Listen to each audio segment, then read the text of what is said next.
আসসালামু আলাইকুম রহমতুল্লাহি ওবরকাতুহু। সম্মানিত দর্শক, আপনাকে যদি জিজ্ঞাসা করা হয় এই মুহূর্তে বাংলাদেশের সবচেয়ে ক্ষমতাধর ব্যক্তি কে, আপনারা কেউ কেউ বলবেন জেনারেল ওয়াকারুজ্জামান, কেউ বলবেন ডক্টর মোহাম্মদ ইউনূস, কেউ হয়তো আমিরে জামাত ডক্টর শফিকুর রহমান, কেউ হয়তো তারেক রহমান সাহেবের নাম বলবেন।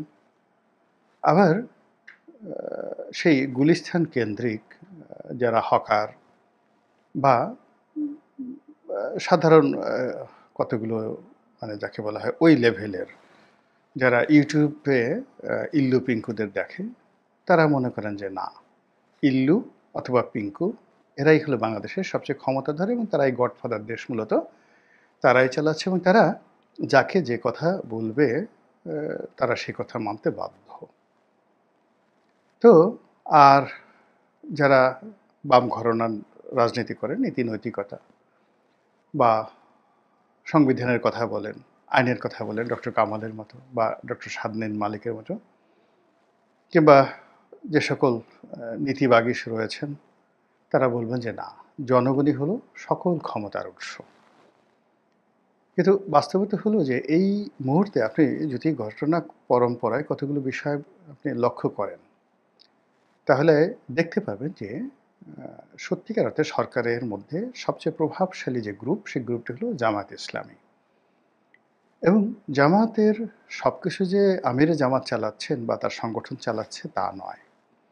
দৃশ্যপটে এখন আমার কাছে মনে হচ্ছে ব্যক্তিগতভাবে যে জামাতের প্রয়াত আমির, জামাতের আধ্যাত্মিক নেতা, বাংলাদেশে জামাতের প্রতিষ্ঠাতা যাকে বলা হয়, আধ্যাত্মিক গুরু অধ্যাপক গোলাম আজম, তার যে সুযোগ্য পুত্র ব্রিগেডিয়ার আমান আজমি মজলুম, আমাদের দেশে দুজন লোকরে জামাতের লোকজন বা ইসলামপন্থীরা মজলুম হিসেবে স্বীকৃতি দেন।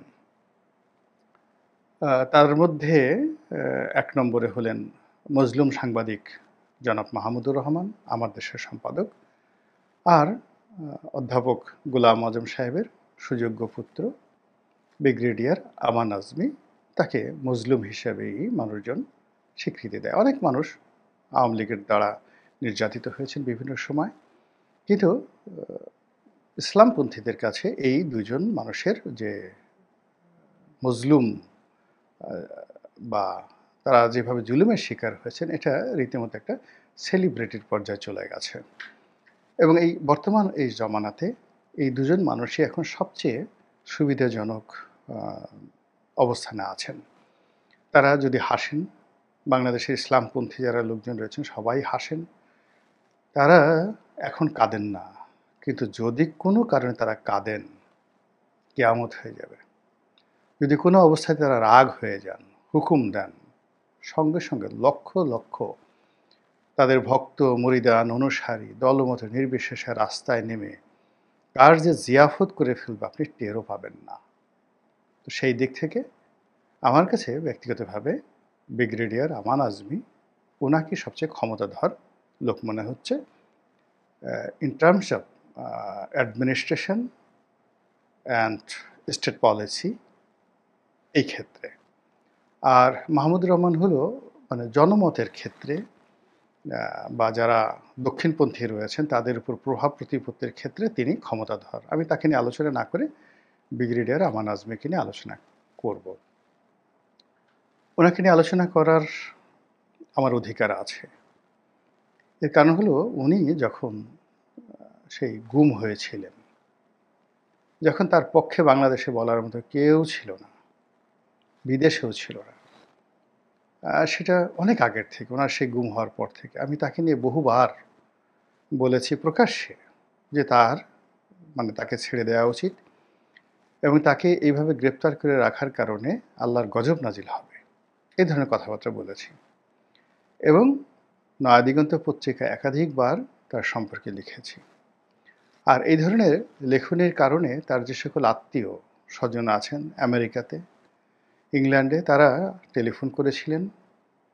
টেলিফোন করে অনেকে কৃতজ্ঞতা জানিয়েছেন, তার ভাই বোনেরা আরও বেশি বেশি বলার জন্য অনুরোধ করেছেন এবং অনেকে আমার সঙ্গে সংযুক্ত রয়েছেন।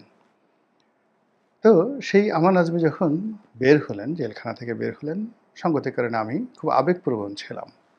আমার কাছে মনে হয়েছে যে তার এই মুক্তির পেছনে আমার দোয়া সুবাসিস ছিল, তার সঙ্গে সঙ্গে আমার চেষ্টাও ছিল। তো সেই মানুষটি যখন বের হলেন, বের হওয়ার পর তার কিছু কর্মকাণ্ড নিয়ে, কথাবার্তা নিয়ে খুব ট্রল হলো। তার গামছা নিয়ে, তার গামছা এত বছর ধরে তিনি সংরক্ষণ করেছেন, কেন পুরনো হয়নি? তিনি যে গামছা দিয়ে চোখের পানি মুছেছেন, এই সমস্ত বিষয়াদি নিয়ে নানা মানুষের নানা রকম ট্রল করার চেষ্টা করছিলেন। তার ব্যক্তিগত জীবন, পারিবারিক জীবন, কথাবার্তা এই সমস্ত নিয়ে ভীষণ রকম ট্রল হচ্ছিল। এবং সেই ভারতের সাথে বাংলাদেশের সম্পর্ক, পাকিস্তানের সাথে বাংলাদেশের সম্পর্ক, সেনাবাহিনী নিয়ে কিছু কথাবার্তা এলোমেলো হয়ে যাচ্ছিল এবং সম্ভবত সেই জায়গা থেকে তিনি ঘুরে দাঁড়িয়েছেন। এটার বহু বছর একটা মানুষ যখন আলো আঁধারির মধ্যে থাকেন, পরিবার থেকে বিচ্ছিন্ন থাকেন এবং অনেকগুলো ট্রমা তার মধ্যে কাজ করে, সঙ্গত কারণে স্বাভাবিক জীবনে ফিরে আসার পর তাদের স্বাভাবিক হতে বহু সময় লাগে।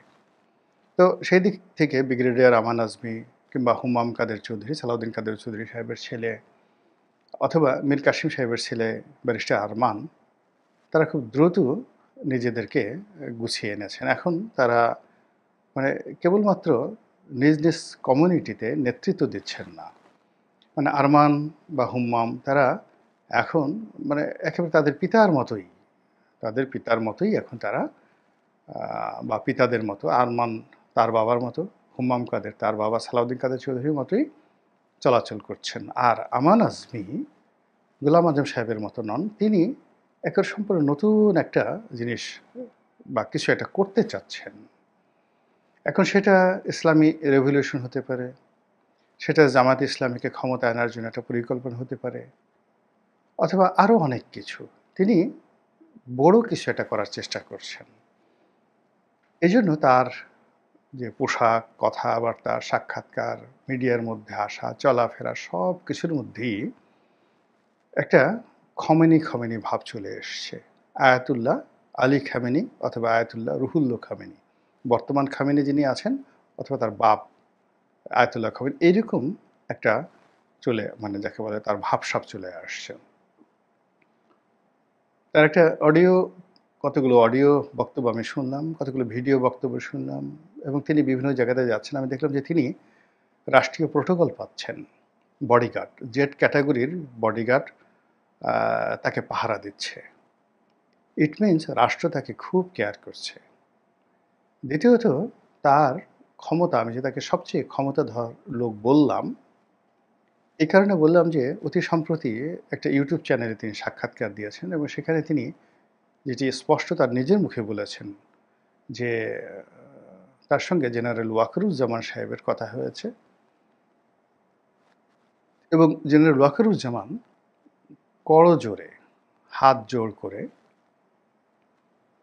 তাকে মিনতি করেছেন, অনুনয় জানিয়েছেন, বিনীত সেই প্রস্তাবনা দিয়েছেন। বলেছেন, স্যার আপনি দয়া করে এই আর্মি অফিসারদেরকে, সার্ভিং আর্মি অফিসারদেরকে আসামির কাঠগড়ায় দাঁড়া করাবেন না বা তাদেরকে আপনি কোর্টে নেবেন না। তো এই যে তার যে এই বক্তব্য, সেই বক্তব্যের মধ্যে যথেষ্ট দৃঢ়তা ছিল এবং তিনি সেই সেনাপ্রধানের সঙ্গে যে কথাবার্তা বলেছেন, তখন নর্মালি একজন সেনাপ্রধান, আমি অনেক সেনাপ্রধানকে দেখেছি যারা সাবেক সেনাপ্রধান হয়ে গেছে, রাজনীতিতে এসেছেন বা আসেননি, কিন্তু পরবর্তীতে দেখা গেল তাদের সাথে অনেক অনেক জুনিয়র সেনাপ্রধান তাদেরকে তোয়াজ এবং তদবির করে কথা বলেছেন বা কথা বলে চলেন। ক্ষমতার এরকম একটা দাপট।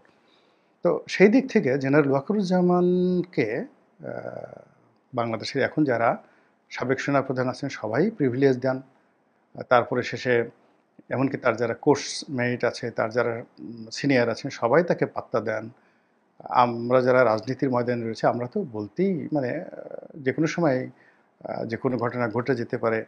এজন্য সামরিক বাহিনীর যে কোনো কর্মকর্তাকে আগের থেকে আমরা তোয়াজ করি, তদবির করি। কিন্তু আমান আজমের তদ্রূপ নন। তিনি একেবারে খালিদ বিন ওয়ালিদের মতো তিনি এই অকপটে এই কথা বলে দিলেন মিডিয়ার সামনে এসে যে জেনারেল ওয়াকারুজ্জামানকে তিনি কি উত্তর দিয়েছেন। এবং পরবর্তীতে যখন তিনি মামলা করলেন এবং কোর্ট মানে আন্তর্জাতিক ট্রাইব্যুনাল যে আজ রয়েছে, সেই ট্রাইব্যুনালে যখন সামরিক কর্মকর্তাদের বিরুদ্ধে গ্রেপ্তারি পরোয়ানা হলো, তারপর তাদেরকে সেই কোর্টে হাজির করা, বিচার করা, জেলখানা আনা নেওয়া, সব ব্যাপারে আমরা নানা রকম আশঙ্কার কথা শুনেছিলাম। কিন্তু ব্রিগেডিয়ার আমান আজমির যে দৃঢ়তা, সেই দৃঢ়তার কারণে দেখা গেল যে আলটিমেটলি তিনি যেভাবে চেয়েছেন ঠিক সেইভাবেই সব কিছু হয়েছে। এবং এটা এই স্বাধীন বাংলাদেশে বঙ্গবন্ধু শেখ মুজিবুর রহমান পারেননি। এই স্বাধীন বাংলাদেশে জিয়াউর রহমান সাহেবও পারেননি। Ziaur Rahman sitting president, serving general, Ershad সাহেব সিটিং প্রেসিডেন্ট, সার্ভিং জেনারেল। কিন্তু তিনি এই যে সার্ভিং যে সকল সেনা কর্মকর্তা, তাদেরকে মার্শাল ল কোর্টের বাইরে এনে সিভিল কোর্টে তাদেরকে বিচারের যে ব্যবস্থা, এই ব্যবস্থা করানোর ক্ষেত্রে অতীতের কোনো রাষ্ট্রনায়ক সাহস পাননি।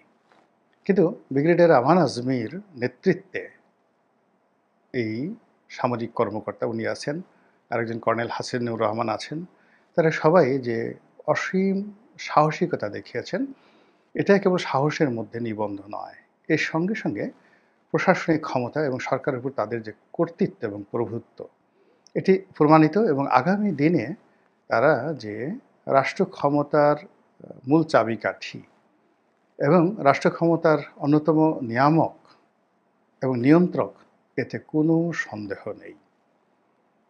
জামাতের একটা সুবিধা রয়েছে, তারা তাদের যারা প্রিভিয়াস নেতা রয়েছে তাদেরকে ওন করে, তাদের ফ্যামিলিকে ওন করে। যেমন ধরেন জামাত নেতা ছিলেন আব্দুস সোবহান, খুব নামকরা নেতা, দেলোয়ার হোসেন ছায়েদি, তারপর জনাব মতিউর রহমান নিজামী, আলী হাসান মুজাহিদি, তারা নেই, কিন্তু তাদের পরিবারকে,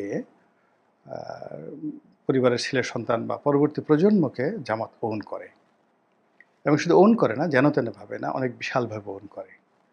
দ্বিতীয়ত, পুরো জামাতের যে স্ট্রাকচার এবং রাজনৈতিক যে কৃষ্টি এবং কালচার, সেখানে মূলত গোলাম আজম সাহেবকে জামাত এমন একটা জায়গাতে বসিয়ে দিয়েছে, ওই জায়গা ভারতবাসীর যেভাবে মহাত্মা গান্ধীকে বসিয়েছে, কিংবা ধরুন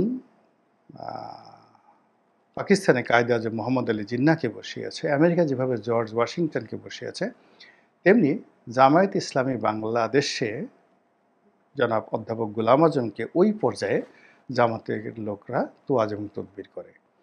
এবং সেই কারণে কি হলো যে জনাব আমান আজমি, তার যে কর্তৃত্ব, তার যে প্রভাব জামাতের নেতাকর্মীর উপর, এটা বুঝতেই পারেন, যেহেতু জামাতের তারা ট্র্যাডিশনালি এই পারিবারিক বন্ডেজটা, রিলেশনটা ওন করে। তো সেক্ষেত্রে সরকার এখন যেহেতু বলতে গেলে জামাতের প্রভাবে চলছে, আগামীতে জামার স্বপ্ন দেখছে তারা একটি বিপ্লব করবে, ইসলামিক বিপ্লব, এবং তারা একটি সরকার গঠন করবে, ইসলামী রাষ্ট্র তৈরি করবে। এবং সেই রাষ্ট্রের অত্যন্ত গুরুত্বপূর্ণ একজন ব্যক্তি যে ব্রিগেডিয়ার আমান আজমি হবেন, তাতে কোনো সন্দেহ নাই। এটি ইদানিংকালে তার হাবভাব, কথাবার্তায় বোঝা যাচ্ছে। জানি না তার ভাগ্যে কি আছে, আমাদের ভাগ্যে কি আছে। সিদ্ধান্ত নেয়ার মালিক আল্লাহ রাব্বুল আলামিন, তিনি ভালো জানেন যেটি আমাদের দেশের জন্য কল্যাণকর হয় সেটিই যেন ঘটে। আসসালামু আলাইকুম ওয়া রাহমাতুল্লাহি ওয়া বারাকাতুহু।